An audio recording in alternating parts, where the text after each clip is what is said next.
नारद जी ने अपनी आत्मकथा सुनाई। पिछले जन्म में मैं एक दासी का पुत्र था। मेरे पिता ग्रह त्याग करके वन में चले गए। मेरी माँ तो दूसरे के घरों में सेवा करती थी। एक ब्राह्मण के घर की सेवा मिली हुई थी तो वहां चौका बर्तन करती थी, रसोई बनाती थी। संयोग से उन ब्राह्मण के यहां कुछ संत पधारे और चातुर्मास करने के लिए रुक गए। अब वो महात्मा चातुर्मास करने के लिए रुके तो वो तो बड़े भगवत भक्त थे, रसिक महापुरुष थे, खूब सत्संग करते, खूब कीर्तन करते। अब मैं छोटा था लेकिन मैं मां के साथ कुछ टहल करता था तो मैं भी उन महात्माओं की सेवा में लग गया। कभी मैं उनकी पूजा के लिए पुष्प चयन करके ले आता, तुलसी ला देता, बिल्वपत्र ला देता, हवन के लिए समिधा ला देता, कभी उनके यहां की बुहारी कर देता। नारद जी कह रहे हैं कभी कभी जो है मैं उनके कपड़े धो देता। वो मना करते, बेटा तू मत किया कर, लेकिन मुझे बहुत अच्छा लगता था उन संतों के साथ बैठना, उनकी बातें सुनना, उनकी सेवा करना। जब वो संत कथा कहते तो सब राज जाते, उनमें कोई एक महापुरुष कथा सुनाते तो मैं भी निश्चलता से वहां बैठ जाता और मैं भी कथा सुनता।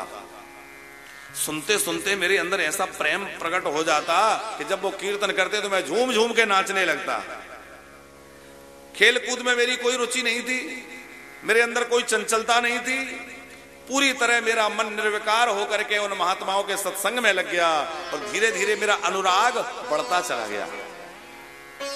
जब वो संत प्रसाद पाते तो उनकी पत्तल में जो थोड़ा बहुत शीत प्रसाद बच जाता उसको मैं भी पा लेता। और वो शीत प्रसादी पाते पाते मेरे अंतःकरण का जो सूक्ष्म मल है वह भी नष्ट हो गया। तो नारद जी कहते हैं कि मैंने जब उन संतों की शीत प्रसादी ग्रहण की, मेरा चित्त एकदम निर्मल हो गया। अब मुझे कुछ भी अच्छा नहीं लगता था, केवल और केवल भगवत कथा और हरि नाम में मेरा मन लगा रहता था। अब 4 महीने कब बीत गए पता ही नहीं चला। वो सब लौट के जाने लगे, मैं व्याकुल हो गया।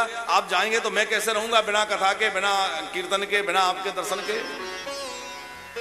तो उस समय उन संतों ने मुझे समझाया, बेटा यदि हम तुझे ले गए तो तेरी मां कहेगी कि मैंने 4 महीने महात्माओं की इतनी सेवा की और मेरा इकलौता बेटा था उसी को भगा के ले गए।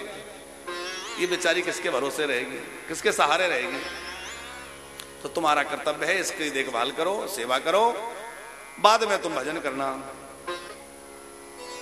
मैं बहुत रोने लगा तो उन्होंने मुझे मंत्र दे दिया, बोले भजन ही तो करना, ये मंत्र दे रहे हैं इसको यहीं जपो। क्या मंत्र दिया?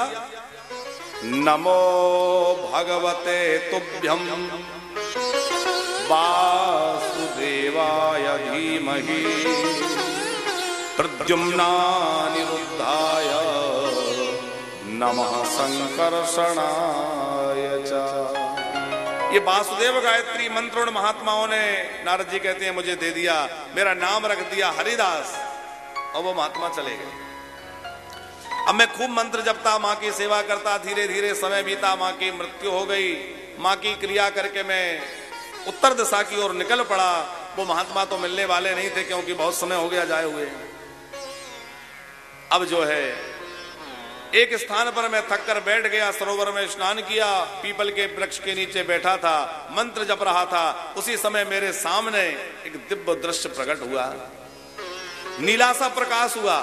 उस नीले प्रकाश में नीलमणि ठाकुर जी प्रकट हो गए, जिनकी मधुर मुस्कान है, घुंघराली हलके हैं, पीला पीताम्बर है, कटीले नेत्र हैं, दिव्य आभा है।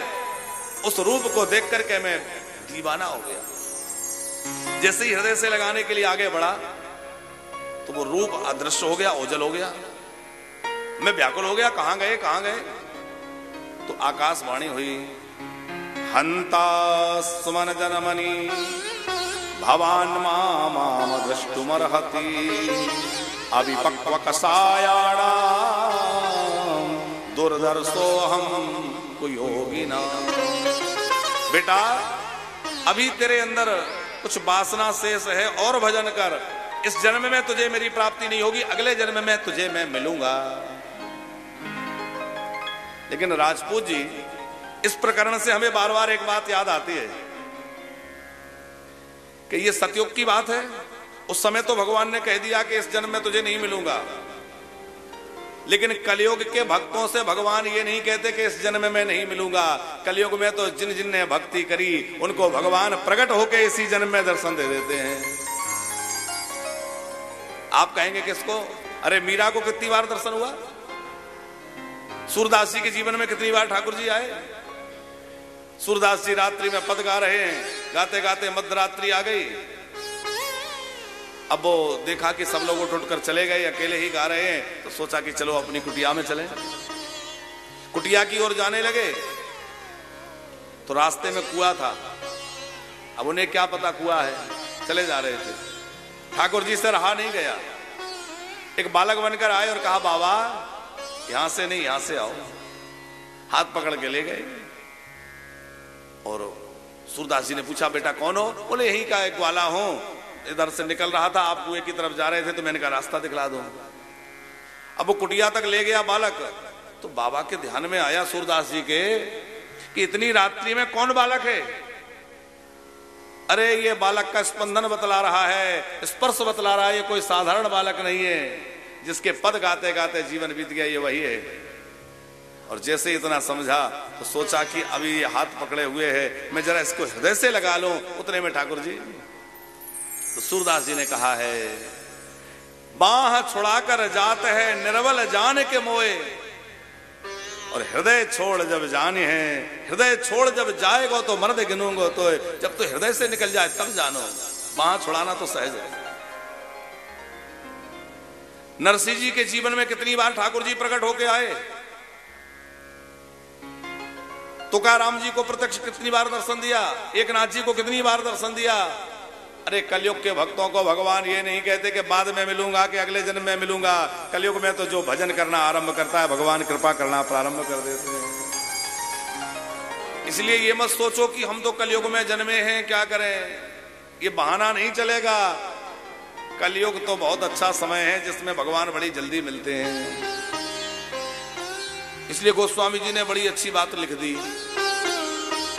कि कलयुग समय युग आने नहीं, जो नर कर विश्वास, सुमिर है हरि गुण गण विमला, और भव तर नहीं प्रयास। इसमें तो बड़ी जल्दी भगवत प्राप्ति होती है भैया। थोड़ा सा आप प्रेम करके देखो, थोड़ा लाड़ लड़ा के देखो, थोड़ा उसको हृदय में बसा के देखो, आकर के कोई ना कोई लीला अनुभव कराना प्रारंभ कर देगा।